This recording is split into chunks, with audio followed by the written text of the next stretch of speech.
से chapter microbes in human welfare. यहाँ पर चैप्टर का मीनिंग है microbes in human welfare. Microbes क्या होते हैं? माइक्रोब्स होती है माइक्रो ऑर्गेनिज्म, ऐसे ऑर्गेनिज्म जिनको हम अपनी नेक्ड आई से नहीं देख सकते, वो होते हैं micro organism, microbes in human welfare. किस प्रकार हम माइक्रो ऑर्गेनिज्म का यूज़ करके अपने लिए फ़ायदेमंद चीज़ें बना सकते हैं, कैसे माइक्रोब्स ह्यूमन बींग के लिए, ह्यूमंस के लिए फ़ायदेमंद है, उसके बारे में हम इस चैप्टर में पढ़ेंगे। Microbes form a major component of our biological system. जो माइक्रोब्स हैं वो हमारे बायोलॉजिकल सिस्टम का एक मेजर कंपोनेंट बनाते हैं। They include bacteria, protozoa, yeast, microscopic plants and animals, virus, viroids, प्रोइंस।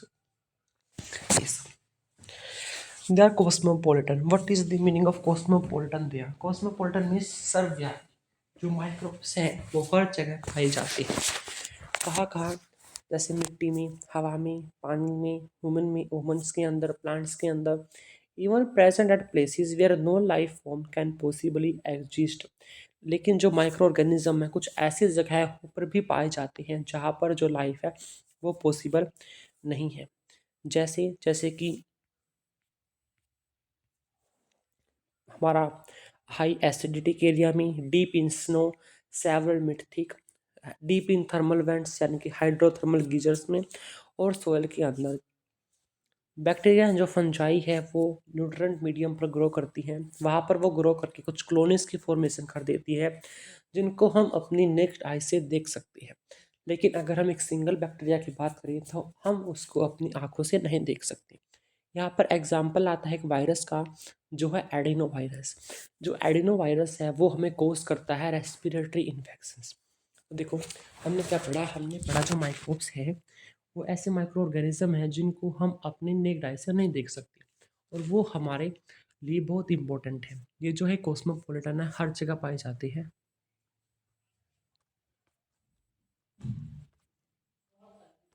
अब नेक्स्ट, अब हम पढ़ेंगे माइक्रोब्स को हम किस प्रकार, किस किस फील्ड में कैसे हम यूज़ कर सकते हैं। पहला है माइक्रोब्स इन हाउस होल्ड। जो माइक्रो ऑर्गेनिज्म है हम उनका यूज़ अपने घर के काम में किस प्रकार कर सकते हैं। सबसे पहला एग्जाम्पल है दूध से दही बनाना। दूध से जब हम दही बनाते हैं तो उसमें हम माइक्रो ऑर्गेनिज्म का यूज़ करते हैं जिसका नाम है lactobacillus bacteria, lactic acid bacteria lactobacillus. जब हमने दूध से दही जमाना होता है सबसे पहले हम दूध को गर्म करते हैं। दूध इज जो milk is heated up to a suitable temperature. जब वो सुटेबल टेम्परेचर तक गर्म हो जाता है तो हम उसके अंदर डालते हैं थोड़ी सी दही या फिर लस्सी, जिसके अंदर millions of lactic acid bacteria होती है। जो लैक्टिक एसिड बैक्टीरिया है वो मिल्क की शुगर लैक्टोज को फर्मेंट करके लैक्टिक एसिड में कन्वर्ट कर देती है।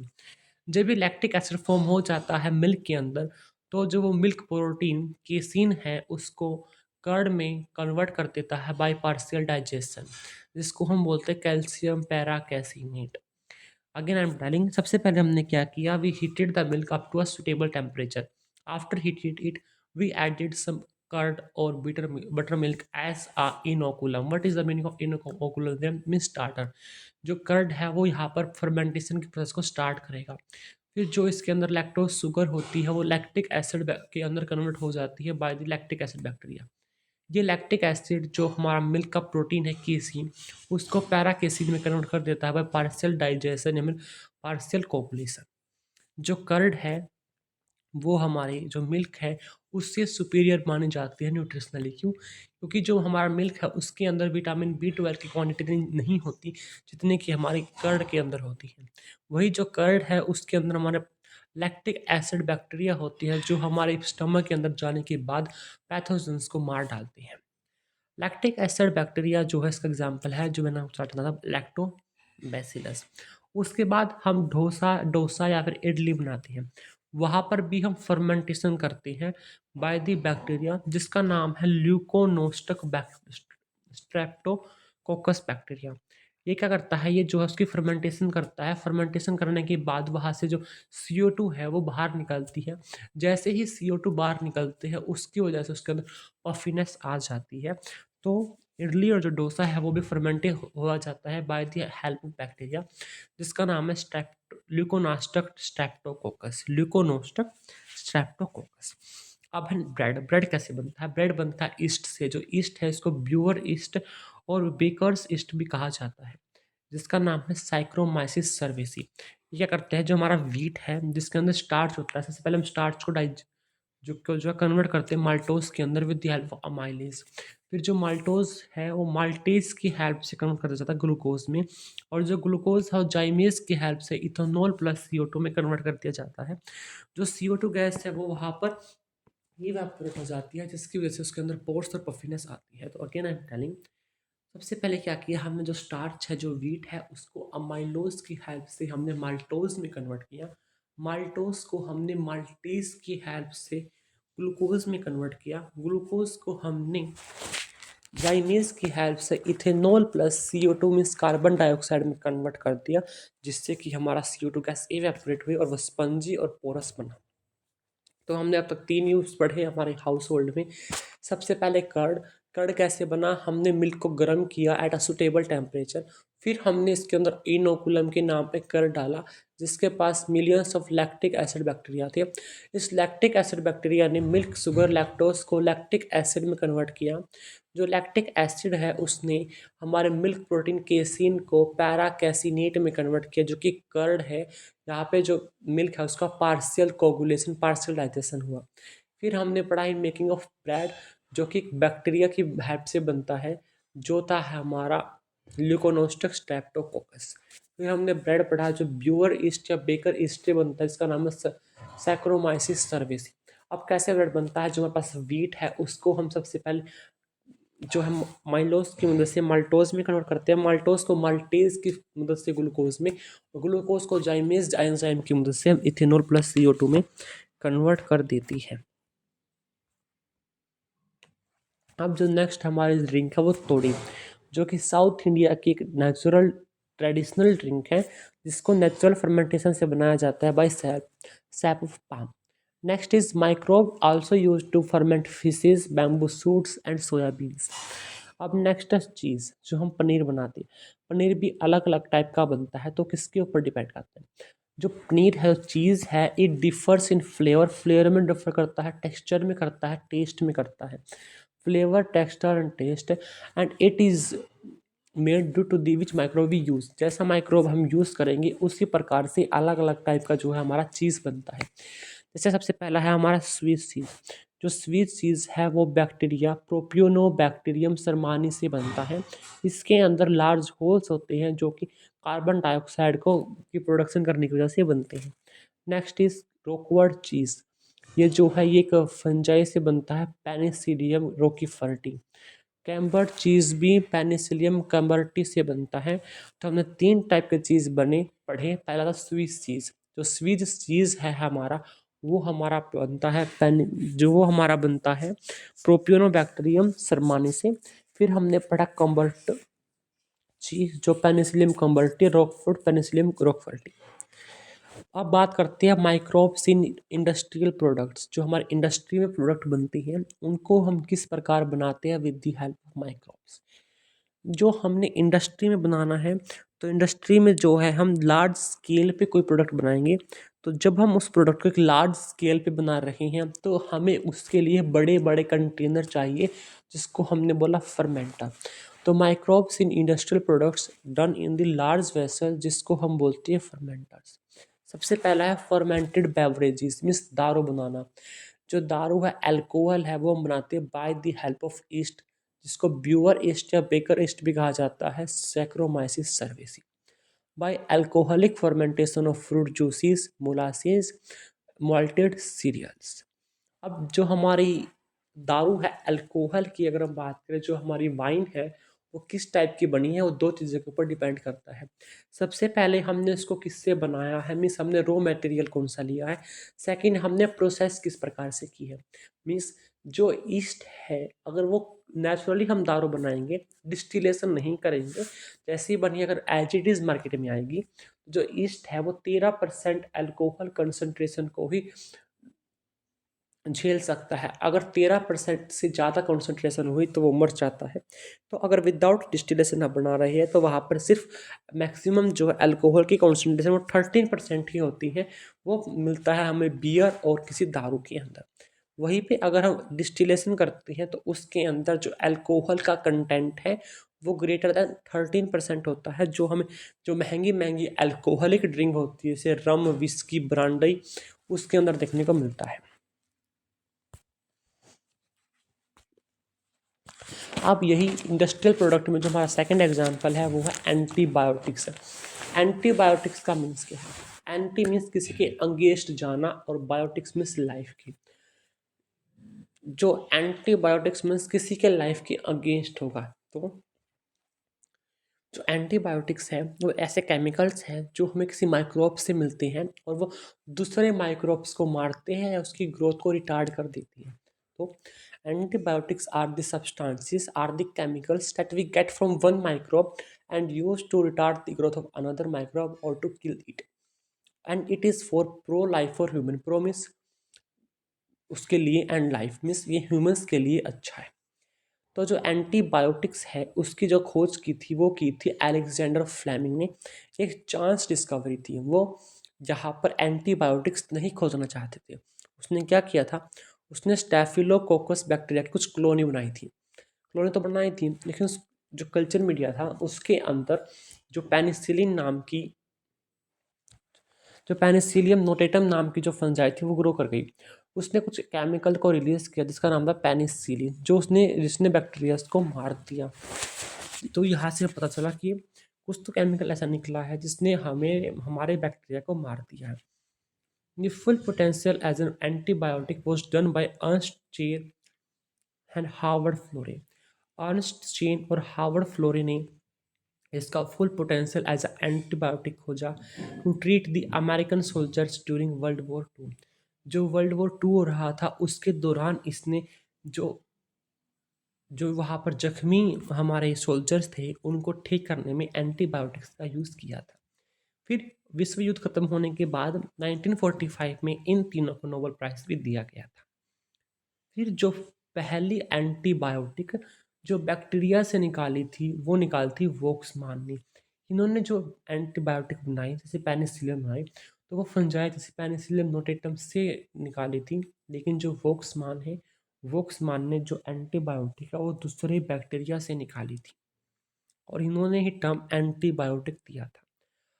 अब जो एंटीबायोटिक है वो यूज़ की जाती है to treat bacterial disease. Bacterial disease means ऐसे डिसीज जो बैक्टीरिया से होती है जैसे कोलेरा हो गया एंड अदर्स, ताकि ये जो बैक्टीरिया की ग्रोथ हमारी बॉडी के अंदर हो रही है वो उन बैक्टीरियाज को मार दे और हम बीमारी से बच जाए।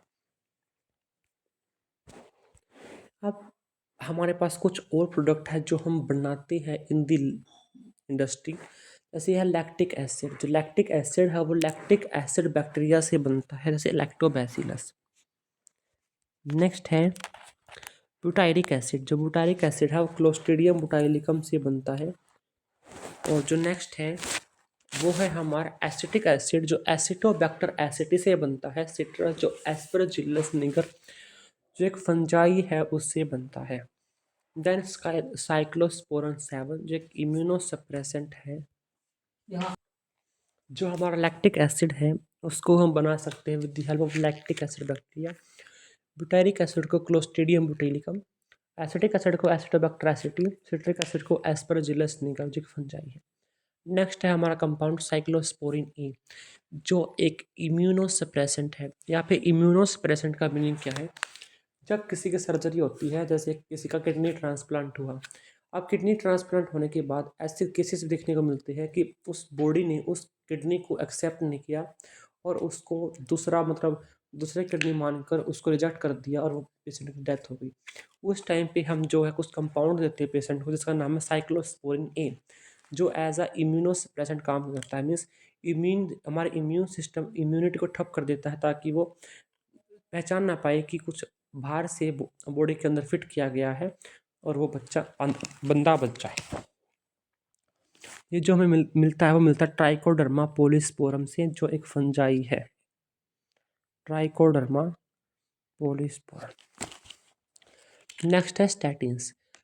ये है ब्लड कोलेस्ट्रॉल लोअरिंग एजेंट। जो हमारी ब्लड वेसल्स है उसके अंदर जो है कोलेस्ट्रॉल भर जाता है, जिसकी वजह से हाई बीपी जैसी प्रॉब्लम देखने को मिलती है और नस फट भी जाती है। तो जो कोलेस्ट्रॉल का लेवल कम करने के लिए हम जो केमिकल का यूज़ करते हैं उसका नाम है स्टैटिन। ये हमें मोनास्कस परप्यूरियस नाम की माइक्रोब से मिलती है और इसका काम कैसे करते by competitive inhibition of enzyme forming cholesterol. जो एंजाइम कोलेस्ट्रॉल बनाता है ये उसकी जगह जाके चिपक जाता है और कोलेस्ट्रॉल नहीं बनता है। Next is streptokinase from Streptococcus bacteria, it is modified with genetic engineering. जो हमारे ब्लड के अंदर या फिर कहीं क्लोट बन जाता है, एक खून का थक्का जम जाता है, ये उसको रिमूव करने में हेल्प करता है। Remove clot from blood vessels in patient of heart attack and myocardial. जब किसी पेशेंट को हार्ट अटैक आता है तो उस केस में उसको स्ट्रेप्टोकाइनेस दिया जाता है ताकि वो क्लोट बस्टर का काम करे और जो क्लोट बना खून का थक्का जमा है वो वहाँ पर पिघल जाए। नेक्स्ट है लाइपेसिस। जो लाइपेसिस है वो भी एक ऐसा केमिकल है जो हमें मिलता है माइक्रो ऑर्गेनिज्म से, माइक्रोब से। ये जो भी डिटर्जेंट के अंदर पाया जाता है ये, और ये जो भी हमारे जो तेल के दाग लग जाते कपड़े पे, ये उसको रिमूव करता है। नेक्स्ट है प्रोटीएसिस एंड पैक्टिनेसिस। प्रोटीएसिस मीन्स जो प्रोटीन को डाइजेस्ट करते हैं, प्रोटीन को तोड़ते, और पैक्टिनेस मीन्स जो पैक्टिन को तोड़ते।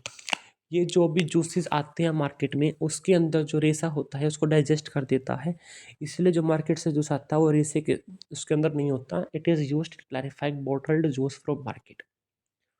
अब नेक्स्ट है माइक्रोब्स एज बायोफर्टिलाइजर्स। जो माइक्रोब्स हैं, माइक्रो ऑर्गेनिज्म है, उनका यूज़ बायो फर्टिलाइजर्स मीन्स खाद की तरह किस प्रकार करती है। जैसे जैसे पॉपुलेशन बढ़ रही है उसी प्रकार से जो हमारे खाने की डिमांड है वो बढ़ रही है, और एग्रीकल्चर मीन्स खेती की डिमांड जो बढ़ रही है, जिसकी वजह से हम जो केमिकल्स फर्टिलाइजर्स खाद वगैरह का यूज़ करते हैं और वो पोल्यूशन प्रदूषण करता है। उसका जो सोल्यूशन है वो ऑर्गेनिक फार्मिंग है। ऑर्गेनिक फार्मिंग का मीन्स ये है, हम किसी भी केमिकल का, किसी भी खाद वगैरह का यूज़ ना करके लिविंग ऑर्गेनिज्म, जीवित माइक्रो ऑर्गेनिज्म का यूज़ करके उसके जो न्यूट्रिएंट की क्वालिटी है, जो फूड की क्वालिटी है, वो हम उसको बढ़ा दें। जैसे हम यूज़ करते हैं बैक्टीरिया को, राइजोबियम, एजोबैक्टर एंड एजोस्पाइरलम। जो राइजोबियम है वो जो लेग्यूमिनोस है, मीन्स जो हमारी दाल वगैरह है, ये उसकी रूट के साथ मिलता है, जो कि सरफेस एरिया बढ़ाता है और जो स्पीड है हमारा उसकी ग्रोथ अच्छी तरह कर पाता है। नेक्स्ट है एजोबैक्टर एंड एजोस्पाइरलम, जो एंट्रोफिक्सर्स है, जो हमारे नाइट्रोजन है इन्वायरमेंट में, ये इसको अमोनिया के फॉर्म में, नाइट्रेट और नाइट्राइट की फॉर्म में कन्वर्ट कर देता है। नेक्स्ट है साइनोबैक्टीरिया, जिसको हम बोलते हैं ब्लू ग्रीन एल्गी। ये हमें यूज़ करते हैं हम पैडी फील्ड्स में। पैडी फील्ड्स मीन्स जो कि हम जीरी उगाते हैं। जब भी हम जीरी उगाते हैं, जीरी उगाने से पहले हम उस खेत में पानी छोड़ देते हैं ताकि उसके अंदर काई लग जाए। जो काई लगती है वो होती है साइनोबैक्टीरिया या फिर ब्लू ग्रीन एल्गी, जो कि उसके अंदर जो है ऑटोट्रोफिक होती है, फोटोसिंथेसिस करके खाना बना दे और जो वहाँ पर अच्छी तरह जो है हमारी जीरी उग सके और अच्छी फसल आ सके। नेक्स्ट है एनाबिना एंड द नोस्टोक, जो बहुत सिम्बायोटिक और फ्री लिविंग भी होती है, और जो ओसिलेटेरिया है वो सिर्फ फ्री लिविंग होती है। अब नेक्स्ट है फंजाई एज माइकोराइजा।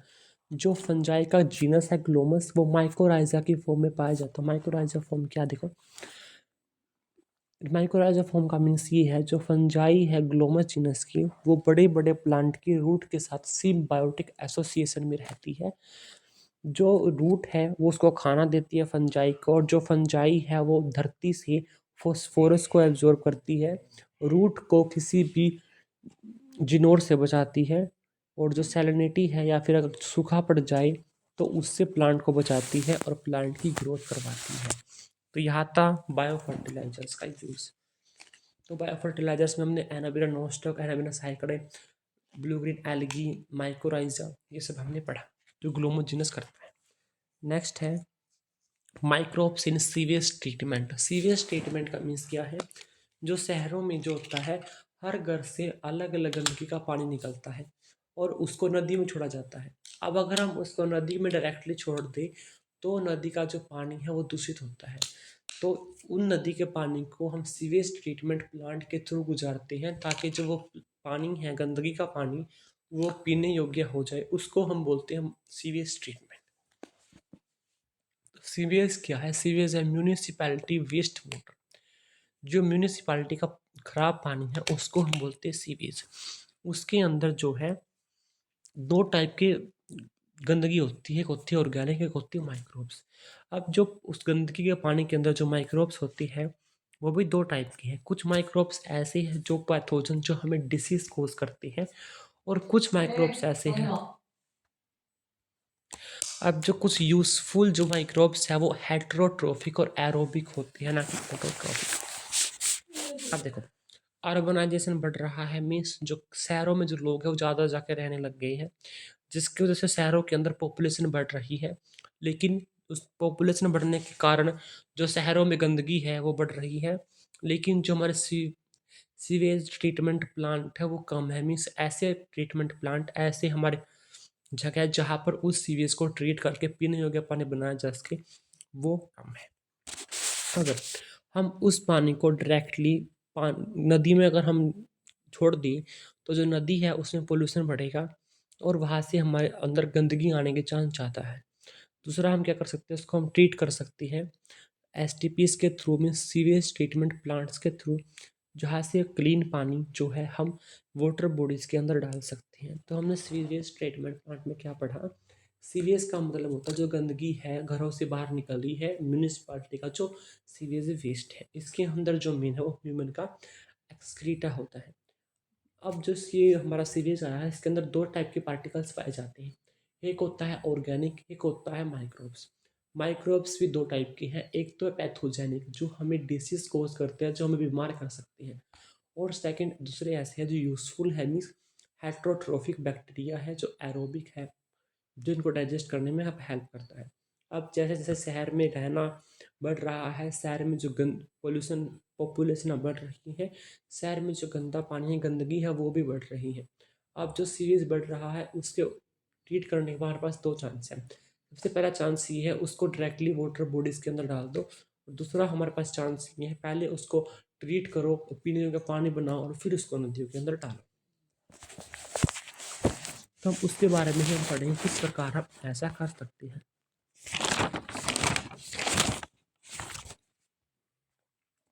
तो सबसे पहला है STP. STP means sewage treatment plant. इसके अंदर हमारे पास 4 टैंक होते हैं और इसके अंदर 2 प्रोसेस होती है। 4 टैंक ऐसे: primary settling tank, large aeration tank, secondary settling tank, anaerobic sludge digester.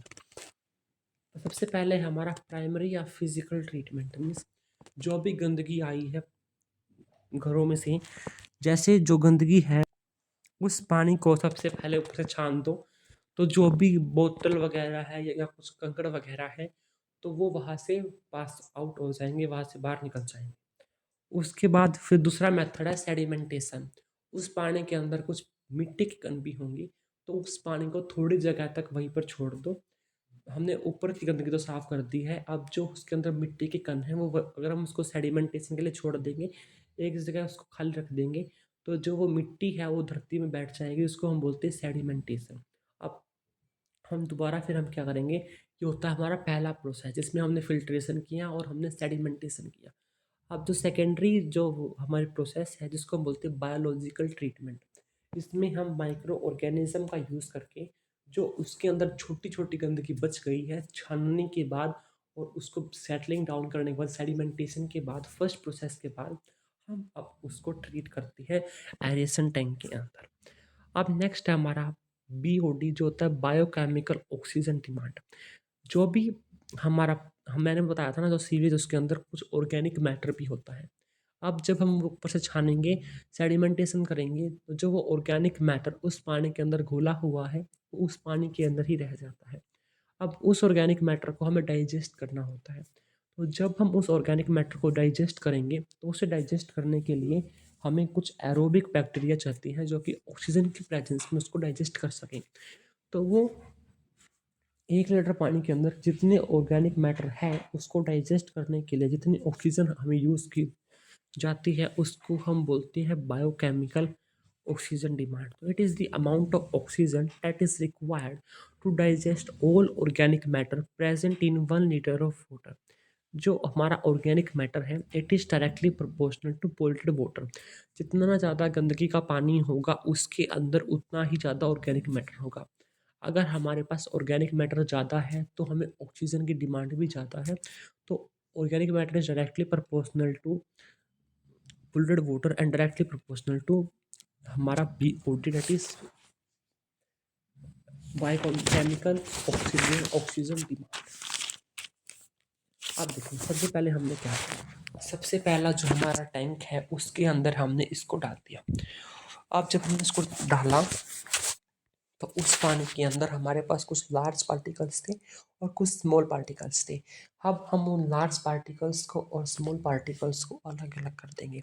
कैसे करेंगे, जब हमने उस टैंक के अंदर पानी को डाला, जो उसके ऊपर जो गंदगी तैर रही थी हम फ्लोट कर रही थी, हमने उसको छान के फिल्टर करके बाहर निकाल दिया, जिसको हम बोल रहे हैं सीक्वेंशियल फिल्ट्रेशन। हो गई ऊपर ऊपर से। अब जो भी सॉलिड मैटर था, जो भी बड़े बड़े कंकड़ थे, स्मॉल पार्टिकल्स थे जो नीचे बैठ गए थे, जिसको हमने बोला ग्रीड, हमने उसकी सेडिमेंटेशन कर दी, उसको धरती में बिठा दिया। और धरती में बिठाने के बाद जो पानी बचा हमने उसको सेकेंडरी जो हमारा टैंक था उसके अंदर हमने उसको डाल दिया। अब देखो, पहला मैंने बोला हमने जो पहला प्राइमरी से फर्स्ट जो था प्राइमरी सेटलिंग टैंक, उसके अंदर हमने पानी को डाला था। जो ऊपर ऊपर तैर रहे थे जो थे हमारे, उसको हमने सिक्वेंशियल फिल्ट्रेशन कर दी। उसके बाद जो मिट्टी के कण थे हमने उसको नीचे बिठा दिया। जो नीचे धरती में हमारी गंदगी बैठी उसको हमने वहाँ से निकाल दिया बाहर, जिसको हमने बोला प्राइमरी स्लज। क्या बोला, जिसको हमने बोला प्राइमरी स्लज, जो पहली गंदगी वहाँ से बाहर निकल चुकी है। उसके बाद जिसकी हमने सेडिमेंटेशन की, जिसको हमने धरती में बिठाया कंकड़ को, उसके बिठाने के बाद हमने निकाला तो उसको बोला हमने प्राइमरी स्लज। अब जो हमारे पास सब कुछ जो साफ पानी बच गया है, उस साफ पानी को हमने बोला प्राइमरी इफ्लुएंट, और उसको हमने नेक्स्ट टैंक जिसको हम बोलेंगे एरेशन टैंक। अब देखो, जो प्राइमरी इफ्लुएंट थी इसके लार्ज पार्टिकल्स हमने निकाल लिए, जो तैर रहे थे उसको फिल्ट्रेशन करके जो नीचे बैठे थे उसको सेडिमेंटेशन करके हमने निकाल लिया। प्राइमरी स्लज जो है बाहर निकल चुका है। अब हमारे पास बचा है प्राइमरी इफ्लुएंट। अब जो प्राइमरी इफ्लुएंट है उसके अंदर ऑर्गेनिक मैटर बचा हुआ है। अब हमें उस ऑर्गेनिक मैटर को डाइजेस्ट करना है with the help of aerobic bacteria. अगर हमें एरोबिक बैक्टीरिया की जरूरत है तो हम इसके अंदर अब ऑक्सीजन को पास करेंगे ताकि वो जो एरोबिक बैक्टीरिया है वो काम कर सके और इसको डाइजेस्ट कर सके। So this air is pumped in and constantly mechanical agitated, हम इसको घुमाते रहेंगे। Vigorous growth of aerobic bacteria and fungal filament by digesting microbe matter in primary effluent and form the flocs. अब क्या हुआ, जैसे जैसे हमने उसके अंदर ऑक्सीजन को डाला, एयर को डाला, तो वहाँ पर जो है उस एयर का यूज़ करके जो हम ऑर्गेनिक मैटर को खा खा के बैक्टीरिया और जो फंजाई है, जो फिलामेंटस फंजाई है, उसकी ग्रोथ होती रही और उन्होंने एक सब्सटेंस को फॉर्म करते हैं जिसका नाम हमने रखा फ्लोक्स। तो फ्लोक्स क्या है, फ्लोक्स है mass of bacterial and fungal filament form a mass like structure. जो बैक्टीरियल और फंगल फिलामेंट के मास ने मिलकर एक मैस लाइक स्ट्रक्चर को फॉर्म कर दिया है जिसको हमने बोला फ्लोक्स। अब जैसे ही हमारा फ्लोक्स की फॉर्मेशन हुई, उन्होंने ऑर्गेनिक मैटर को डाइजेस्ट करना स्टार्ट कर दिया। जैसे ही ऑर्गेनिक मैटर हमारा डाइजेस्ट हो रहा है तो जो पानी के अंदर पोल्यूशन है, ऑर्गेनिक पोल्यूशन, ऑर्गेनिक मैटर है, वो कम हो रहा है। अगर वो कम हो रहा है तो हमारे जो ऑक्सीजन की डिमांड है, बायोकेमिकल ऑक्सीजन डिमांड, वो भी हमारी कट रही है। और जब तक कि ये जो है ये बिल्कुल कम ना हो जाए तब तक हम इसको ट्रीट करते रहते हैं। आप देखो, ये काम हो गया। अब हम इस पानी को डालेंगे तीसरे टैंक में। क्या डालेंगे, हम इसको डालेंगे तीसरे टैंक में। तीसरे टैंक में निकालने के बाद अब हम इसको फिर से सेटल डाउन होने को रख देंगे। क्यों, क्योंकि जो पानी है उसने ऑर्गेनिक मैटर को तो वहाँ पर कर दिया डाइजेस्ट, लेकिन अब हमारे पास उस पानी में फ्लोक्स बन चुके हैं, एक मैस लाइक स्ट्रक्चर बन चुका है। अब हमें उस स्ट्रक्चर को भी बाहर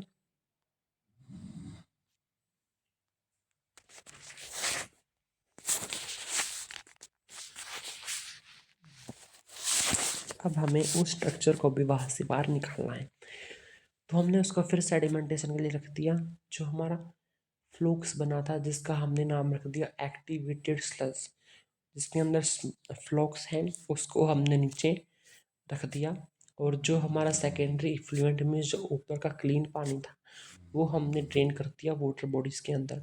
अब जो फ्लॉक्स हैं उसको फिर हमने फोर्थ टैंक में डाला जिसका नाम हमने रखा एनारोबिक स्लज डाइजेस्टर। इसका मतलब क्या है, जो भी फ्लॉक्स हैं उसके अंदर क्या ऑर्गेनिक मैटर डाइजेस्टेड।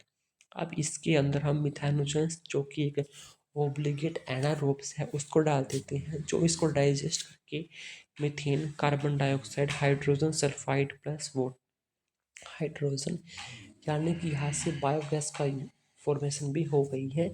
और कुछ को हमने एज अ इनोकुलम स्टार्टर डाल दिया।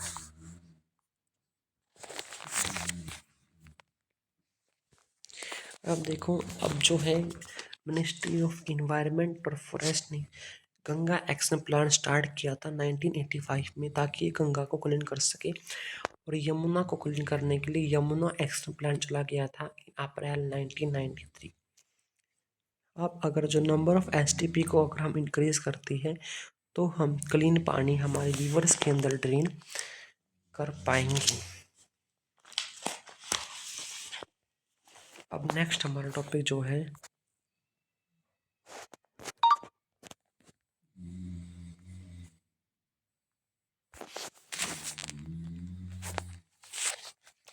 अब जो हमारा नेक्स्ट टॉपिक है वो है बायो कंट्रोल एजेंट।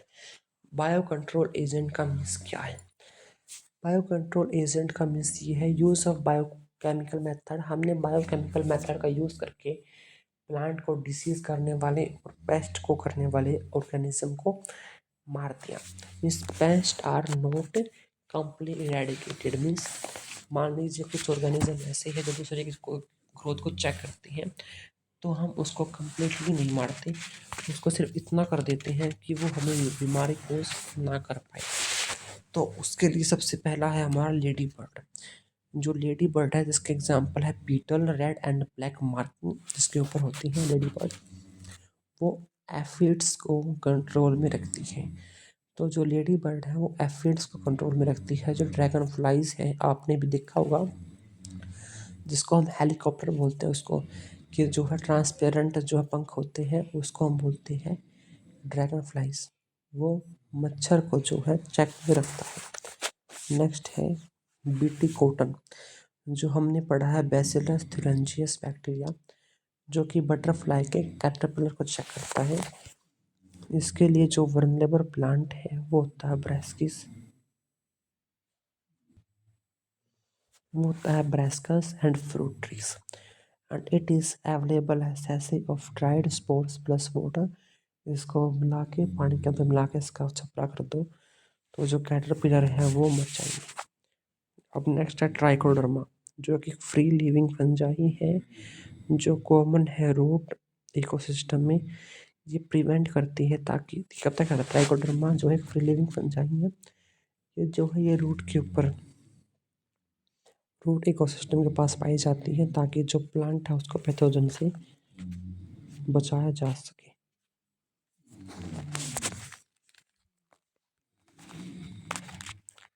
अब नेक्स्ट है हमारा बैक्यूलोरियस, जिसका जो जीनस है वो है न्यूक्लियो पॉलीहेड्रोवायरस। आज की वीडियो में इतना ही, मिलती है नेक्स्ट वीडियो में, दोबारा हम कंटिन्यू करेंगे microbes as biocontrol agent and production of biogas.